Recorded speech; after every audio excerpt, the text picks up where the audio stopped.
बिस्मिल्लाहिर्रहमानिर्रहीम। अस्सलाम वालेकुम नाज़रीन, आप यूट्यूब चैनल देख रहे हैं।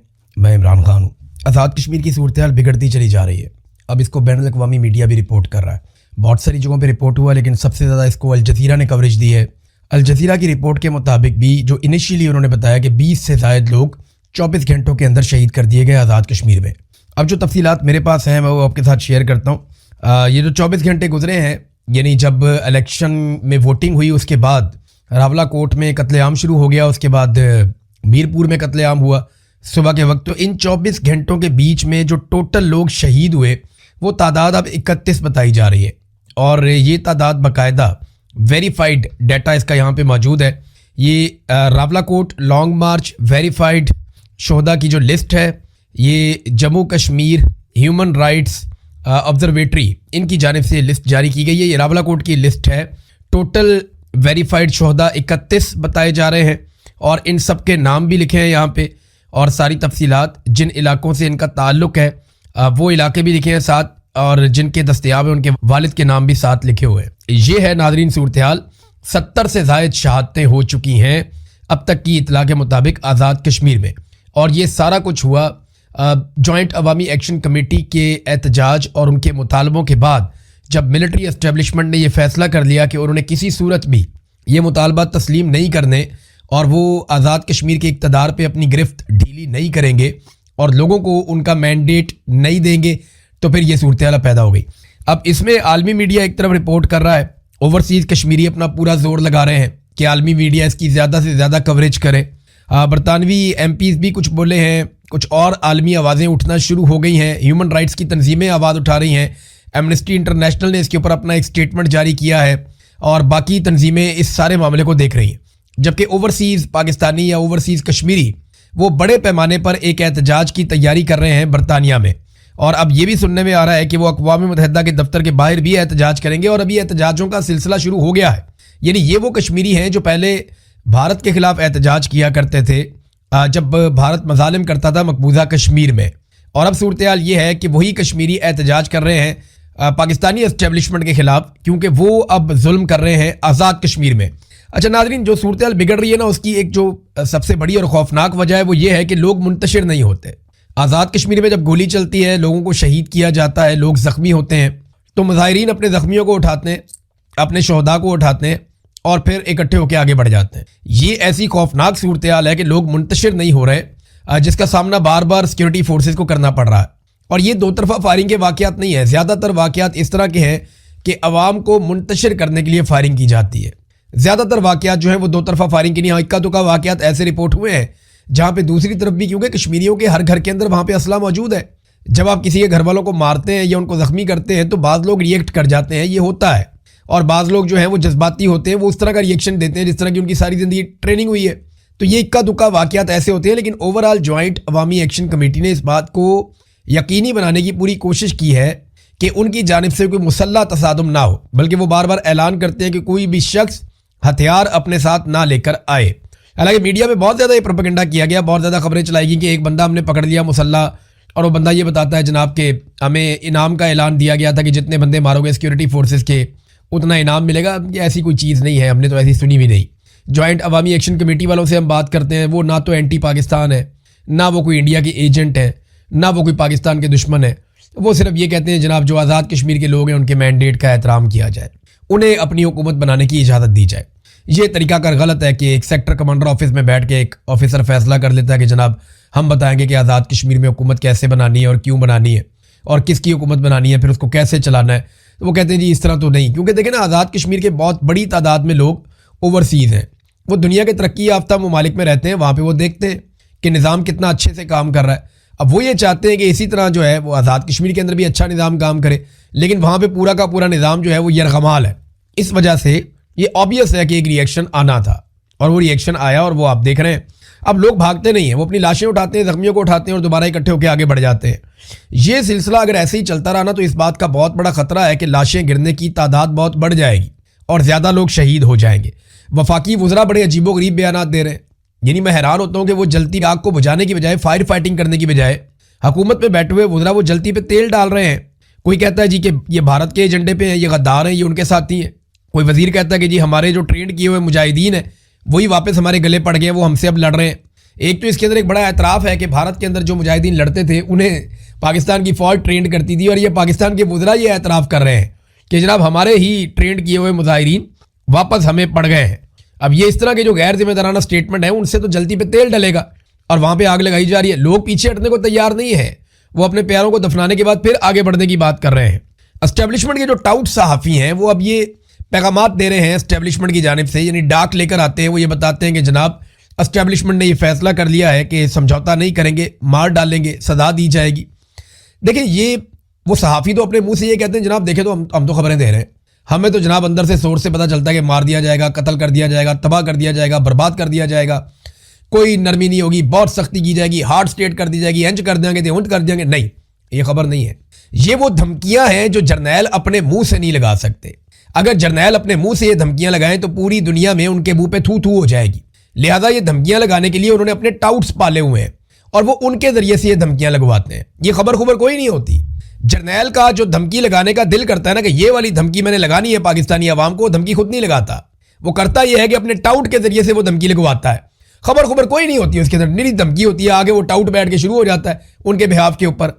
यानी ये तो वो हरकत है ना कि वो चौधरी के साथ एक मरासी होता है, वो चौधरी के बिहाफ पे हर एक को धमकी लगाता फिरता है। तो ये इस तरह के काम है, ये सहाफ़ियों के करने वाले काम नहीं है।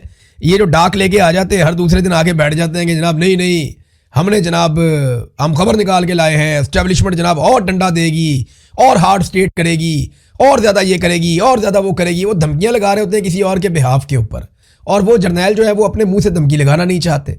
उन्हें पता है कि कल को इसका जवाब देना पड़ेगा, कल को हम फंस जाएंगे। और कल को अगर इस बंदे को पकड़ के इसकी किच्ची मरोड़ के इससे पूछने के बता भी किसने तुझे कहा था कि ये वाली धमकी लगा, तो ये नाम भी नहीं ले सकेगा किसने मुझे कहा था, और अगर नाम लेगा भी तो कोई मानेगा भी नहीं इसकी बात। ये टोटल औकात है। लेकिन धमकियां फिलहाल लगाई जा रही हैं। आज़ाद कश्मीर के लोगों को भी आलमी मीडिया इस पर काफ़ी कवरेज कर रहा है, वो सब हम देख रहे हैं। अब नादरीन, इसमें जो लोग शहीद हुए उनमें एक इमाम मस्जिद शहीद हो गए, यानी उनका क्या कसूर था। एक इमाम मस्जिद है, वो नमाज़ पढ़ा रहे हैं वहाँ, वो भी नमाज़ पढ़ाते थे, वो भी शहीद हो गए। एक उस्ताद हैं मुअल्लिम, वो भी शहीद हो गए। एक हमारा PhD का तालिब इल्म था, बड़ा अच्छा नौजवान, उसामा जमील, वो नारे लगवाता था लोगों के जज्बात भड़काता था, उन्हें बोलता था कि बोलो और खुलकर अपने लिए आवाज़ उठाओ, इनकलाब के लिए आवाज़ उठाओ, अपने हकूक़ मांगो। PhD कर रहा था वो नौजवान, वो कोई दहशतगर्द तो नहीं था ना। अब पाकिस्तान में कायद-ए-आज़म यूनिवर्सिटी से PhD करने वाला नौजवान, उसको आप कैसे कह सकते हैं कि वो कोई दहशतगर्द है। वो उसके नारे में सुन रहा था अभी कि जवानियाँ लुटाएंगे, सीने पे गोली खाएंगे, इनकलाब लाएंगे। उसने गोली भी खा ली, अपनी जवानी भी लुटा दी, और इनकलाब का इंतज़ार अब हम करेंगे कि इनकलाब कब आएगा। अब कुछ ऐसे टाउट्स हैं जिनके अच्छे ताल्लुकात हैं मिलिट्री एस्टेब्लिशमेंट से, नाम लूँगा तो बहुत चीखें मारेंगे, लेकिन आप देख लें सोशल मीडिया में जाके, ये जो जर्नलिस्ट हैं ये अब कहना शुरू हो गए जी ये मामला मिस हैंडल हुआ है। ये जो सहाफ़ी हैं ना, ये अपने से नहीं बोलते, ये तब बोलते हैं जब इन्होंने मिलिट्री एस्टेब्लिशमेंट को रेस्क्यू करना होता है। ये जो कुछ भी अभी बिलावल ने किया, ये क्यों किया, ये मैं आपको बताता हूँ आगे चलकर। लेकिन पहले नवाज शरीफ, शहबाज शरीफ, मरियम नवाज और इनके जो चमचे खर्चे हैं वो सारे एक दूसरे को मुबारकबादें दे रहे हैं और मुबारकबादें वसूल कर रहे हैं। हत्ता कि ये लोग 31 लाशें गिर गई, लेकिन इसके बावजूद ये अपने ट्विटर अकाउंट्स के ऊपर भी मुबारकबादें ही दे रहे हैं। ये इनके हालात, ये इतने इररेलेवेंट हैं पाकिस्तान के मसाइल से और मामलात से। वहाँ लाशें गिर रही हैं, इनकी मुबारकबादें नहीं बंद हो रही, इनकी बाछियाँ ही नहीं खिलनी बंद हो रही। उधर नौजवानों ने कॉल दी है जी, इस्लामाबाद में पहली मरतबा नौजवान तलबा वो कह रहे हैं जी हम इकट्ठे होकर आएंगे। अब जेनजीज जो हैं वो इस मामले में एहतजाज करेंगे। तो अब पता नहीं ये इस कॉल के पीछे क्या है, मुझे आइडिया नहीं है। लेकिन इस्लामाबाद प्रेस क्लब के बाहर नौजवानों की तरफ से कुछ थोड़ा सा सोशल मीडिया के ऊपर रोला डाला गया है कि इस्लामाबाद प्रेस क्लब के बाहर नौजवान इकट्ठे हों और वो शिरकत करें बड़े पैमाने पर आके। जो कश्मीर में जुल्म और बर्बरियत हो रही है रियासत पाकिस्तान की सिक्योरिटी फोर्सेस की जानिब से, वो जुल्म और बर्बरियत, उसके खिलाफ ये नौजवान इकट्ठे होने जा रहे हैं। देखिए अब अगर इन नौजवानों को इकट्ठा होने दिया जाता है और वहाँ पे हज़ारों नौजवान आ जाते हैं, फिर तो सिचुएशन कोई और है। इस पर एनालिसिस मैं तभी करूँगा जब मैं नौजवानों की शक्लें देखूंगा, मुझे पता चलेगा कि इनको भिजवाया किसने, किस तंजीम से इनका ताल्लुक है, ये खुद से निकल कर आ गए हैं, ये इनको यहाँ पे लाया गया है, ये तो हमें पता चलेगा बाद में। लेकिन अच्छी बात है अगर नौजवानों को निकलने के लिए एक प्लेटफॉर्म मुहैया हो रहा है और वो निकल कर निहत्ते कश्मीरियों के लिए आवाज़ उठा सकते हैं या मजलूम कश्मीरियों के हक़ में आवाज़ उठा सकते हैं, तो ये बड़ी अच्छी बात है। इस पर फिर हम अपना जो तज्जिया है जब तक वो एहतजाज नहीं कर लेते तब तक के लिए महफूज रखते हैं, फिर हम देखेंगे कि क्या सूरत हाल है। नाज़रीन, भारत में एक पुलिस वाले को सिर्फ इसलिए मुअत्तल किया गया कि उसने कलाशनकोफ का या उसकी जो SMG गन थी, शॉर्ट मशीन गन बंदूक जो थी, उसने वो राइफ़ल उठा के नौजवानों की तरफ तान दी थी। तो एक पुलिस वाले को सिर्फ इसलिए मुअत्तल कर दिया कि तुमने रियल राइफ़ल जिससे आदमी मर जाता है اس کو تم نے طلبہ کی طرف تان دیا تھا. پولیس والا معطل. ادھر گولیاں مار رہے ہیں, پی ایچ ڈی کا اسٹوڈنٹ مار دیا. ایک ایئر فورس کا آفیسر ہے, اس کے والد بھی شہید ہو گئے.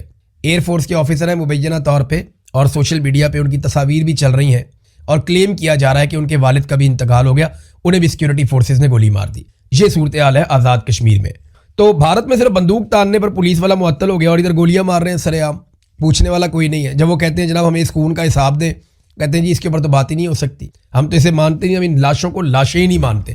یہ بلاول نے کیا گیم کیا ہے ناظرین, اس کے بارے میں آپ کو بتا دیتا ہوں. پچھلے ویلاگ میں نے تھوڑا سا تذکرہ کیا ضرور تھا, لیکن اب میں آپ کو اس کی ساری تفصیل بتانے والا ہوں.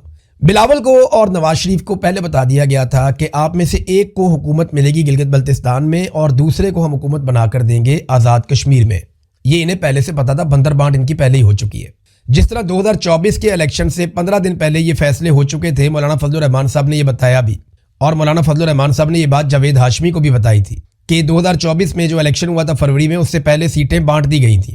فیصلے ہو گئے تھے کہ پیپلز پارٹی کو کیا ملے گا اور پی ایم ایل این کو کیا ملے گا. اسی طرح ان دونوں الیکشنوں سے پہلے بھی یہ فیصلہ ہو گیا تھا کہ گلگت بلتستان میں پیپلز پارٹی کو دیا جائے گا اور کشمیر میں نواز شریف کو دیا جائے گا. لیکن آپ نے نورا کشتی بھرپور انداز میں کرنی ہے. اب کشمیر میں جب لاشیں گری ہیں نا, تو ان سے توجہ ہٹانے کے لیے میڈیا کو کوئی اور بات تو دینی تھی جس پہ میڈیا پروگرام کر سکے. تو فوری طور پہ بلاول زرداری کو لانچ کیا گیا اور بلاول زرداری نے پی ایم ایل این کے اوپر اٹیک کر دیا, اور بلا وجہ کا اٹیک کر دیا جناب کہ ریاست نے یہ کر دیا. ریاست کی ڈیفینیشن کا بھی نہیں پتا اس کو. اب ٹی وی چینل کے اندر گونگلوں میں مٹی جھاڑ رہے آگے, جی میں نے اسٹیبلشمنٹ کو نہیں کہا تھا, میں تو ریاست پاکستان کی بات کر رہا تھا. بھئی تم حکومت کا حصہ ہو, you are part of this, تو آپ ذمہ داری سے کیسے بھاگ سکتے ہیں. دوسرا جو ریاست آزاد کشمیر ہے اس میں تو حکومت ہی تمہاری ہے, وہاں تو سارا کیا دھرا ہی تمہارا ہے. تمہیں نے قلعدم کیا انہیں, تمہیں نے ان پہ پابندیاں لگائیں, تمہیں نے ان کے سروں کے اوپر انعام رکھے, تمہیں نے سیکورٹی فورسز کو باقاعدہ بلوایا وہاں سے لیٹرز لکھ کے جناب اور سیکورٹی فورسز چاہیے اور بھجوائیں. یہ سارا کچھ تمہیں نے کیا نا. اب تم دوسروں کے کھاتوں میں نہیں ڈال سکتے, لوگوں کو بیوقوف نہیں بنا سکتے.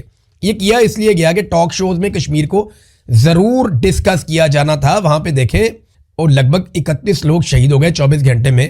آپ کو بات کرنی پڑتی ہے, ایسا نہیں ہے کہ آپ بات نہیں کر سکتے, میڈیا کی کریڈیبلٹی فارغ ہو جاتی ہے. تو بلاول نے میڈیا کو بات کرنے کے لیے موقع دیا, ٹھیک ہے آپ آزاد کشمیر پہ بات کریں تو آپ پیپلز پارٹی اور پی ایم ایل این کی لڑائی کروا دیں, آپ اس نورا کشتی کے اوپر بات چیت کر لیں, آپ کو بات چیت کرنے کے لیے کوئی ٹاپک مل جائے گا. اور سارے میڈیا نے الحمدللہ اسی پہ بات کی ہے. کوئی میڈیا لاشوں کے گرنے کی بات نہیں کر رہا, کوئی میڈیا نہیں بتا رہا کس طریقے سے قتل عام ہوا, بلکہ وزراء اس کو جسٹیفائی کر رہے ہیں. تو بلاول کو اسی لیے لانچ کیا گیا تھا. مریم نے کہا میں بلاول کو سمجھانا چاہتی ہوں کہ الیکشن کا فیصلہ ریاست نہیں عوام کرتے ہیں. عوام کا فیصلہ مانا تھا تم لوگوں نے 17 سیٹوں سے اقتدار میں آ کر بیٹھ گئے فارم 47 لے کر. عوام کے دیے ہوئے فارم 45 پہ تو آپ ساری پورا ٹبر ہی ہار گیا تھا, اور اب آپ لوگ جو ہے وہ اکٹھے ہو کر آ کر بیٹھ گئے اور آپ لوگوں نے کہا جی ٹھیک ہے فارم 47 ہی قبول ہے. تو فارم 47 میں تو عوام کا کچھ لینا دینا نہیں تھا. عوام نے تو پاکستان تحریک انصاف کو جتایا تھا, اور وہ شرجیل انعام میمن نے بھی یہ بات کی ہے سندھ سے بیٹھ کر, وہ سندھ کے وزیر ہیں, وہ بھی یہ کہتے ہیں کہ پنجاب میں ان کو بدترین شکست ہوئی ہے, لیکن جس طرح ان کو اقتدار میں بٹھایا گیا ہے وہ تو اب ساری دنیا ہی جانتی ہے. ناظرین, سینیٹر مشتاق یہ جانا چاہ رہے تھے آزاد کشمیر, لیکن تعداد بہت زیادہ نہیں تھی لوگوں کی ان کے ساتھ, تو پولیس کی ایک نفری نے ان کو روک لیا. وہاں پہ دھکا مشتی ہوئی تھوڑی سی, اس کے بعد یہ لوگ وہاں بیٹھے, انہوں نے دھرنا دے کر احتجاج کیا, اور پھر جب واپس آ رہے تھے تو سینیٹر مشتاق کو وہاں سے غائب کر دیا گیا. اچانک سے رش لگایا گیا, وہاں پہ گاڑیاں آ جاتی ہیں, بندے آ جاتے ہیں, کو پولیس والے ان کی گاڑی پہ قبضہ کرتے ہیں اور ان کو لے کر نکل جاتے ہیں. اس کے بعد سے جب میں یہ ویلاگ ریکارڈ کر رہا ہوں تو اب تک تو سینیٹر مشتاق صاحب کا کچھ پتہ نہیں ہے. ہو سکتا ہے آنے والے چند گھنٹوں میں آئیڈیا ہو جائے کہ انہیں گرفتار کیا گیا ہے یا غائب کر دیا گیا ہے, تو یہ صورتحال کلیئر ہو جائے گی. یاد رہے سینیٹر مشتاق کو جو ہے وہ اسرائیل نے بھی پکڑ لیا تھا 2 مرتبہ. یہ گئے تھے احتجاج کرنے کے لیے فریڈم فلوٹیلا کے مشن کے ساتھ, لیکن وہاں پہ انہیں گرفتار کر لیا گیا تھا. ناظرین, بلوچستان کی صورتحال میں آپ کو بار بار بتاتا رہتا ہوں, ابھی پھر سچویشن آپ دیکھ لیجئے کہ 11 افراد کو مزید خوزدار سے اغوا کر لیا گیا ہے بلوچستان میں, اور بارکھان میں پولیس کے ایک ڈی ایس پی کو شہید کر دیا گیا ہے, جبکہ ان کے ساتھ کئی اور ساتھیوں کو زخمی کر دیا گیا ہے. تو بلوچستان کے حالات بالکل بھی سرکار کے کنٹرول میں نہیں آ رہے, جبکہ جو چیزیں کنٹرول ہونی چاہیے وہ بھی یہ کنٹرول نہیں کرنا چاہتے. یعنی پیٹرولیم مصنوعات کی قیمتیں عالمی منڈی میں 17 سے 18% تک کم ہو گئی ہیں. 17 سے 18% تک کم ہونے کا مطلب ہے کہ پاکستان کی سرکار اگر لیوی وغیرہ کو کم نہ بھی کرے, ٹیکسیز وغیرہ کو کم نہ بھی کرے, تو پھر بھی اس وقت 60 سے 70 روپے کا ریلیف عوام کو دیا جا سکتا ہے. لیکن جب قیمت بڑھانی ہوتی ہے تو روزانہ کی بنیاد پہ 10 روپے 20 روپے 30 روپے بڑھا دیتے ہیں, لیکن جب کم ہونی ہوتی ہے تو کوشش کرتے ہیں کہ آخری دم تک کم نہ کی جائے, جتنا زیادہ لوگوں کی جیبوں سے پیسہ نچوڑا جا سکے وہ پیسہ نچوڑا جائے. लिहाजा इसीलिए अभी तक पेट्रोलियम मसनूआत की कीमतें कम नहीं की जा रही, बल्कि थोड़ी थोड़ी करके लगातार बढ़ाई जा रही हैं। मुराद सईद ने एक वार्निंग जारी की है, वार्निंग मैं आपको पढ़ के सुना देता हूं। उन्होंने कहा जी, इमरान खान की हुकूमत गिराकर 3 साल इमरान खान को बदतरीन कैद में डालकर पाकिस्तान के चप्पे चप्पे में जो आग लगा दी गई है, कोयटा से कश्मीर तक, इस्लामाबाद से मुरीद के तक, जैसे अपने लोगों पर इन्हीं की हिफाजत के लिए मुहैया की गई बंदूकों से, उन्हीं के पैसों से खरीदी गई गोलियों से, उन्हीं का खून बहाकर उन्हीं के देश को लहूलुहान किया जा रहा है। जैसे खैबर पख्तूनख्वा से बलूचिस्तान तक को अपने मकासद के हुसूल के लिए आग के दहाने पर पहुंचा दिया गया है। यह सिर्फ और सिर्फ इस बात की तस्दीक करता है कि रजीम चेंज की साजिश सिर्फ इमरान खान को हटाने की साजिश नहीं थी, यह मुल्क तोड़ने का सौदा था। आसिम मुनीर और इसके मातहत टोले ने पाकिस्तान को जिस आग में झोंक दिया है, पाकिस्तानी कौम को फैसला करना होगा कि हमने एक एक करके अपनी बारी का इंतजार करना है या एक ही बार और मुत्तहिद होकर इस अफरियत से निजात के लिए तकोदो करनी है। शायद हमारे पास ऐसा करने के लिए ज़्यादा वक्त ना बचा हो, ये मुराद सईद ने कहा। तो नाज़रीन, ये बात आप अपने जहन में रखें कि ये इतनी बड़ी बला बन गई है एस्टेब्लिशमेंट कि इसे अवाम का खून पीने की आदत पड़ गई है। जितना खून आप इनको देते रहेंगे ना, ये पीते रहेंगे और उतनी ताकतवर होती जाएगी ये बला। फिर इसको मारने के लिए आपको ज़्यादा खून देना पड़ेगा, ज़्यादा कुर्बानी देनी पड़ेगी। आज अगर आप इस लड़ाई को नीयत के साथ लड़ेंगे, देखें आफ्ताब इकबाल साहब ने एक बात की है, उनकी बात को फेंका नहीं जा सकता। कोई उम्मीद नहीं है इमरान खान साहब के जेल से बाहर आने की। ये रजीम, आसिम मुनीर, ये कभी भी इमरान खान को बाहर नहीं आने देंगे और कभी उनको जिंदा नहीं छोड़ेंगे। ये बात मेरी आप याद रखिएगा। ये मेरी असेसमेंट भी है, मेरा अंदाज़ा भी है, और जो हालातों वाक़यात देख रहा हूँ उसके मुताबिक समझ भी यही आ रही है। जो इस्तिस्ना लेते फिर रहे हों, एक्सटेंशंस लेते फिर रहे हों, जिन्होंने पूरी दुनिया में हर चीज़ का सौदा कर लिया हो, जिन्होंने डोनाल्ड ट्रंप के सामने हर चीज़ त्याग दी हो, वो कभी आपको लगता है कि इमरान खान को छोड़ेंगे जिसके लिए उन्होंने हर चीज़ अपनी कुर्बान कर दी? वो कभी नहीं छोड़ेंगे। इमरान खान को छुड़वाना पड़ेगा। पाकिस्तानी ये कर सकते थे, पाकिस्तानी ये कर सकते हैं, लेकिन एस्टेब्लिशमेंट खुद से इमरान खान को छोड़ देगी, इसकी कतई कोई तवक्को नहीं है। ये बात ज़हन में रखें। ये करना पड़ेगा तो आपको खुद करना पड़ेगा। आज कर लेंगे तो आसानी से हो जाएगा, जितना टाइम गुजारते जाएंगे ये उतना मुश्किल होता चला जाएगा। जो आज आज़ाद कश्मीर में हो रहा है, बाकी सारी पॉलिटिकल पार्टीज अपनी अपनी बारी का इंतजार कर रही हैं, लेकिन बारी बारी सबकी बारी आज कश्मीर में हो रहा है ना, याद रखिएगा यही पाकिस्तान तहरीक इंसाफ के साथ दोबारा होगा, क्योंकि कश्मीरियों के साथ पाकिस्तान तहरीक इंसाफ खड़ी नहीं हो रही, खड़े हो ही नहीं रहे। पाकिस्तान तहरीक इंसाफ है ना अपोजिशन जमात, उन्हें चाहिए था इस्लामाबाद में एक बहुत बड़ी रैली निकालते, उन्हें चाहिए था एक बहुत बड़ी रैली लेके अवाम की कश्मीर की तरफ चल पड़ते यकजहती के लिए। उन्हें चाहिए था कि वो कहते जी हम रोल प्ले करते हैं मुज़ाकरात का, और बिठाओ कश्मीरियों को हमारे साथ, वो भी हमारे भाई हैं, तुम भी हमारे भाई हो। वो किसी किस्म का रोल लेने के लिए तैयार ही नहीं है, डरे हुए हैं, सहमे हुए हैं। और अवाम जो है वो तो खुद से ये चीज़ें नहीं कर सकती ना, जो पॉलिटिकल लोग हैं वही आगे बढ़ते हैं। बहरहाल बारी बारी सबकी बारी। अब तक के लिए इतने, अपना ख्याल रखिएगा, अपने इस चैनल का भी। अल्लाह हाफ़िज़।